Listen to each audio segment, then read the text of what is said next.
Hello, Alexis here, back again with the last part of my time-saving mom hacks. And today is part 4, and I'm talking meal prep, and Riley's here to help me.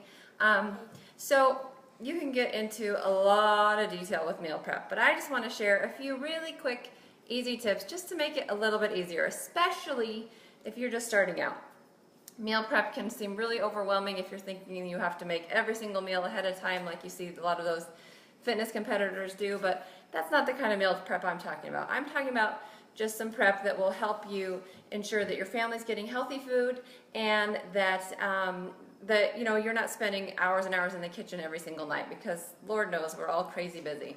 So far this week, well, first let me go back to intros. My name's Alexis. If you don't know me, Alexis Kochever, Health and Fitness RX, Health and Fitness because it's my passion, RX because I'm also a family practice physician assistant.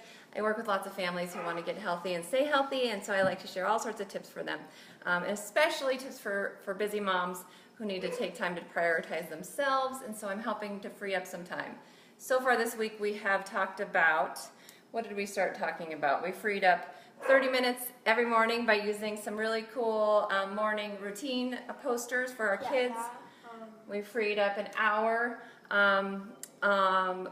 once a week by doing some grocery tips, up to 2 hours even, by using my grocery tips.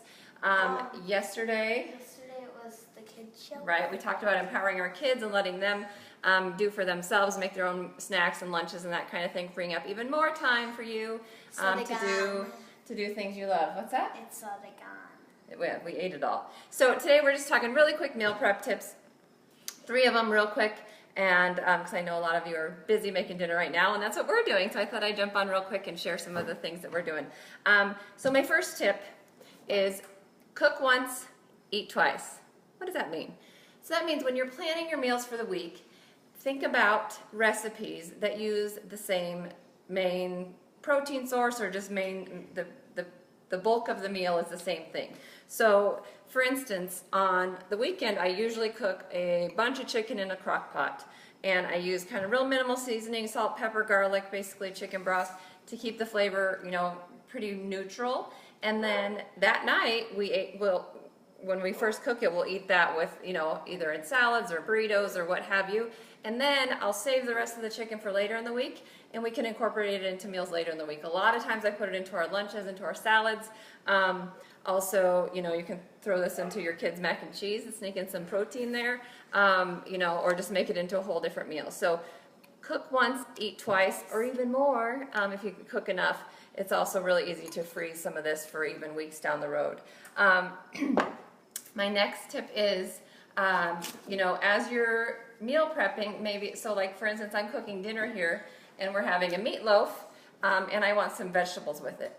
So since I'm going to roast some vegetables already, I love to roast vegetables. I pretty much do them all the same. I put them on a pan, slather them in, avocado oil or coconut oil, those high heat oils, throw a little sea salt on them and pop them in the oven at like 400 degrees until they're done. I do that with all my vegetables, so it's really easy for me to cook them together. So I've got my Brussels sprouts prepped for tonight. I have a really yummy new recipe. We're doing Brussels sprouts with bacon. If you don't like Brussels sprouts, add a little bacon, and that just takes it up a notch. And then since we're already doing those, I'm going to cook a bunch of other veggies, so broccoli and asparagus. Again, oil, salt. You don't need to know the recipe right now, but they all cook about the same temperature. And I happen to have a meatloaf in the oven that cooks around the same temperature, so I'm just going to cook them all together. So again, save time and cook everything at the same time. There's Cole, he's here to help. So I'll have to rearrange a little bit here. But so I've got my meatloaf in there, and then my veggies will go right in there with it. And of course, they cook different times, but you can take them out when they're ready. So that super saves a lot of time. I often cook sweet potatoes too when I cook my veggies. I'm just doing regular veggies tonight, green veggies. My last tip is as you're prepping, so tonight I prepped a meatloaf that has some peppers and onions in it. Same kind of thing. So as you're prepping those, you've already got all your stuff out. You've got your vegetables washed. You've got your knives out, your cutting board. Prep some other veggies for later in the week. So I cut up some peppers. I ran out of onions, or I would have cut those too. for later in the week. So we're gonna have fajitas tomorrow night. So I cut up all the peppers already. You can keep them in a Ziploc. They're probably best in a mason jar, to be honest with you. They will last longest if you do this like on a Sunday, Monday. Pop them in a mason jar. Even put a little bit of a paper towel in there to help absorb the extra moisture, and they stay super fresh for days.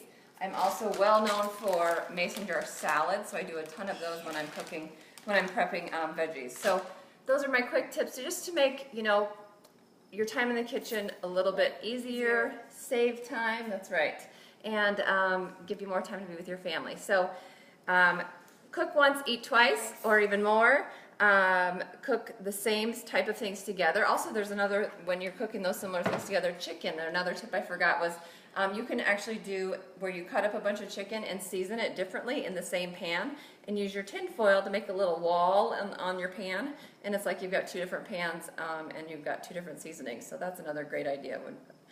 So cook similar things together and prep your veggies ahead of time while you're you know, cooking your nightly dinners. So I hope those tips are helpful to you, and I hope we've saved you a ton of time this week. This is the end of this series, and I can't wait to bring you more fun information. Take care.